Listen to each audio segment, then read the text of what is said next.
Time to pull up a chair. We've got another great story for you today in the rLounge. You can't just let anyone into your sacred space, but sometimes people will try to force their way right in. Today in the rLounge, life isn't a competition, especially when it comes to breaking and entering. Leave the stealthy maneuvers to the professionals. Up first, it's about to get wild in the mountains. Being called entitled for changing my locks 2 years ago. This is a weird story that just happened over the weekend. Thought y'all might enjoy it. So Saturday night, the missus and I are lying in bed to go to sleep when I hear some noise from the back door. Storm door opens and slams shut. I'm not fully asleep yet, so I put on pants and a shirt I can find and grab my trusty shotgun. We moved to the mountainside, and most of the area is still wooded, and living in such conditions, wild animals are an issue. We have bears, coyotes, raccoons, and bobcats, to name a few. So, as I'm moving to the back door, I hear a window break in the back garage. I look out and see someone breaking into my garage. I scream for the wife to call the sheriff's office. Around here, 911 doesn't work well for breaking in.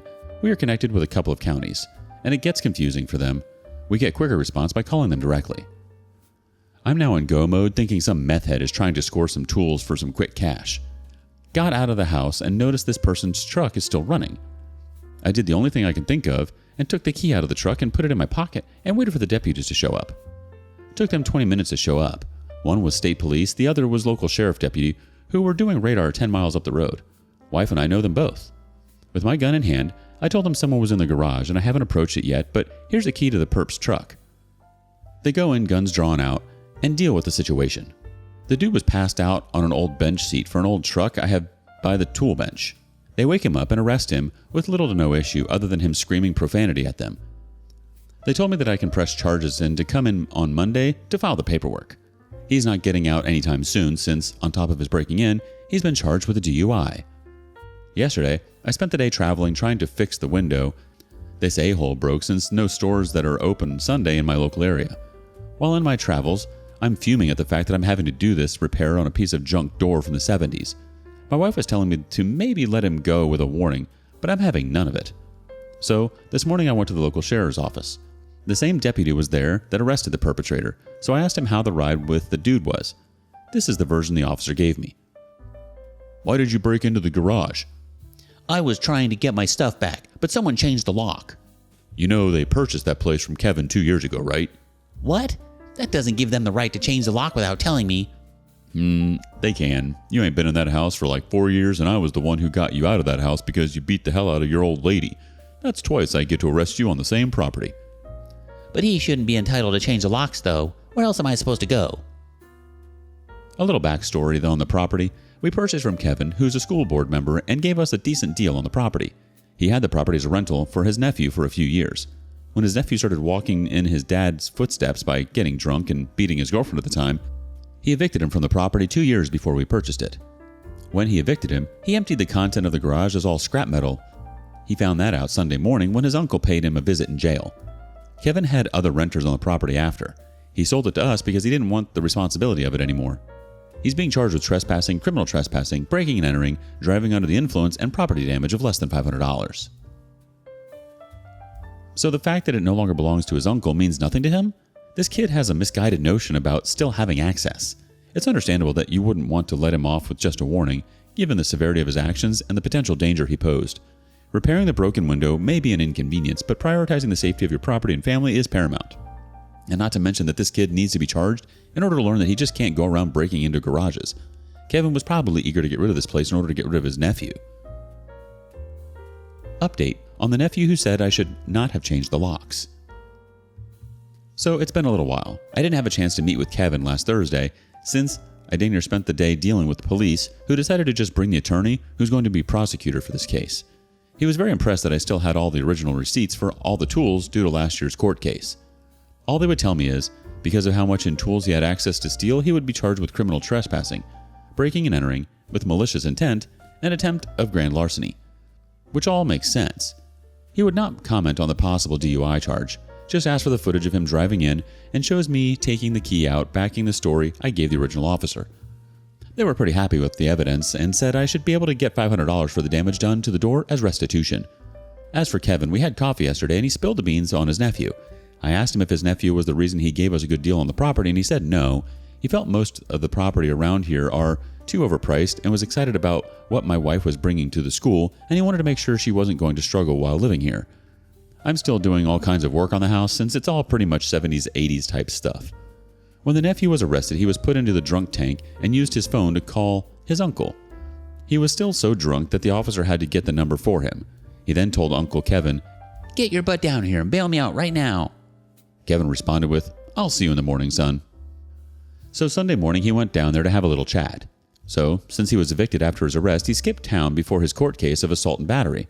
His other cousin bailed him out and had skipped out on his bail. Cousin lost $750 on his bail. But it doesn't end there. He asked him what he did to support himself. He wheeled and dealed, as he put it. Worked a few cash construction jobs and farm jobs where, get this, he admitted to go back and steal tools, materials, and parts to sell them in 3 states. He's been to West Virginia, Kentucky, and North Carolina. He ended up getting decent at locating parts and selling them. This is the twist. One person approached him because he was looking for a couple of blocks and transmission. He was offering $5,000 for those parts. Then he remembered that he had those exact parts sitting in his old garage in Virginia, and he was going to get them. He doesn't remember Saturday evening too well. He just remembered trying to use his key, and it didn't work on the house. And then noticed the door on the garage and tried to get in there since it never had a lock. But I found one that works. That's when Kevin broke the news that after a month of him skipping town, he cleared everything from the house and garage, brought in a dumpster from a scrap metal, and got $850 for all the metal found in the garage.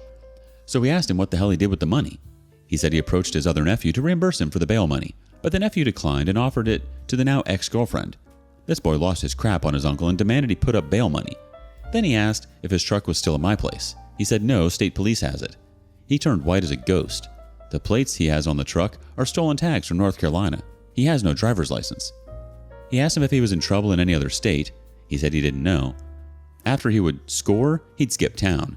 Kevin gave all that information to the attorney and for them to possibly check any other of the states and cities for open investigations on theft. On Thursday, he demanded a bail hearing, and it should come to no surprise that the judge denied any bail whatsoever. I asked Kevin what happened to the ex-girlfriend. After the nephew was arrested, he went to visit her and wanted to make sure she was going to press charges so that the nephew might be able to get sober and get his life straight. He told her not to let the nephew on the property and he was going to give her a couple of months rent-free to figure things out. She ended up moving to Harrisonburg with her sister. She had a pretty effed up upbringing, and the sister was now able to help her as she's no contact from mom and stepdad. They grew up in Elkin, West Virginia, and both are trying to leave nastiness. Sister ended up getting better with education. She just tried to hook up with the first guy that could take her out of the town.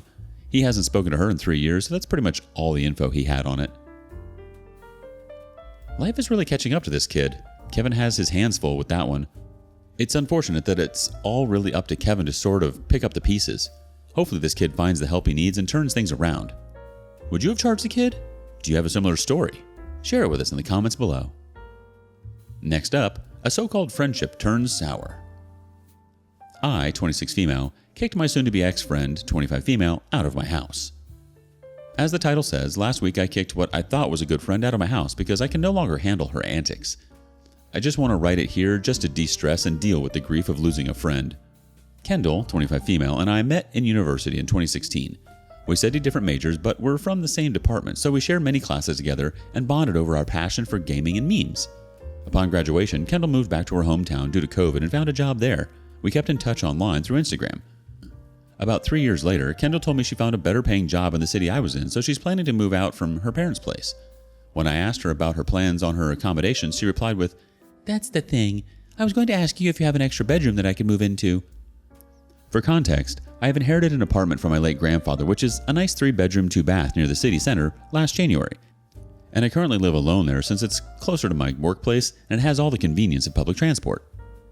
After some thinking, I thought that there's no harm in living with Kendall since I considered us as close friends. We discussed the terms and of course the rent. A week later, Kendall moved into my apartment.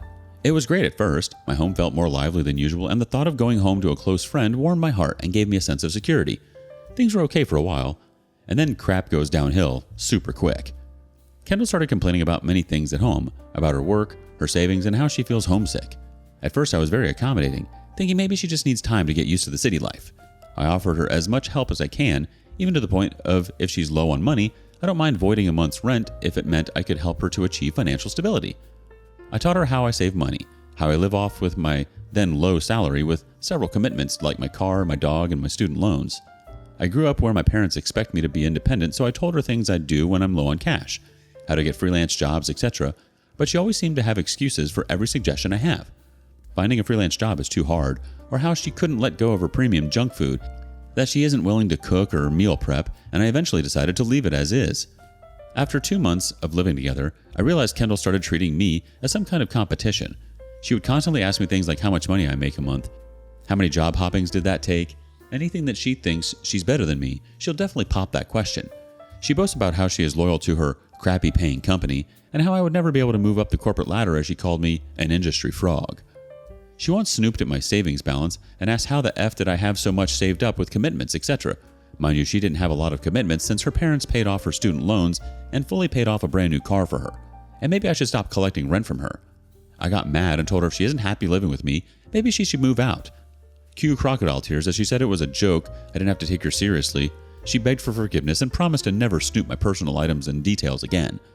I let it go once, but she kept bringing things up like, well, you have the cash and a credit card. Every time I told her I'd rather stay home because I no longer have the budget to go out and have fun. Comments like these become more frequent when I got a new job 6 months ago.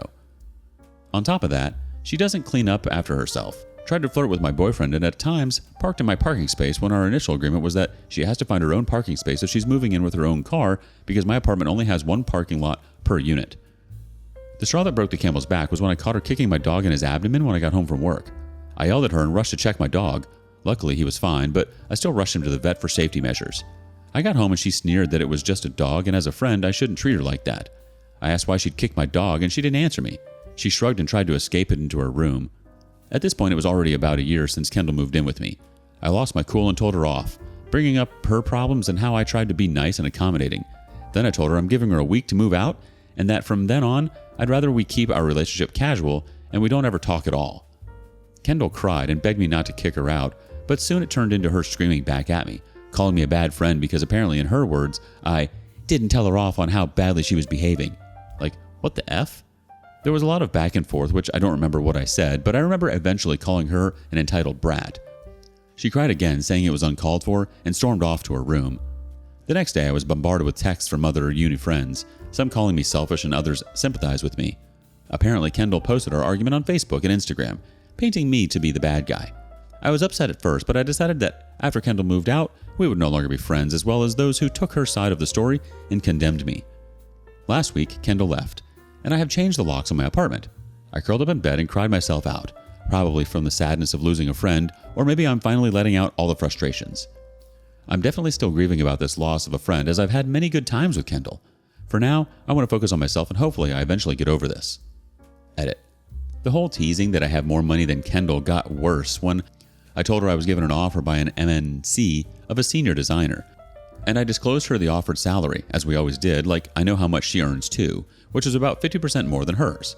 That was dumb on my part. I now understand why my parents told me to never discuss salaries the moment I started working. Sons like you were just a means to an end, OP. Losing a friend, especially under such circumstances, is undoubtedly painful. Allow yourself the time and space to grieve and heal. Remember that true friends respect and appreciate each other, and you deserve relationships that bring positivity and support into your life. Friends aren't supposed to compete with one another. They're supposed to celebrate each other's wins. You may be sitting here grieving, but what if she's not doing the same for you?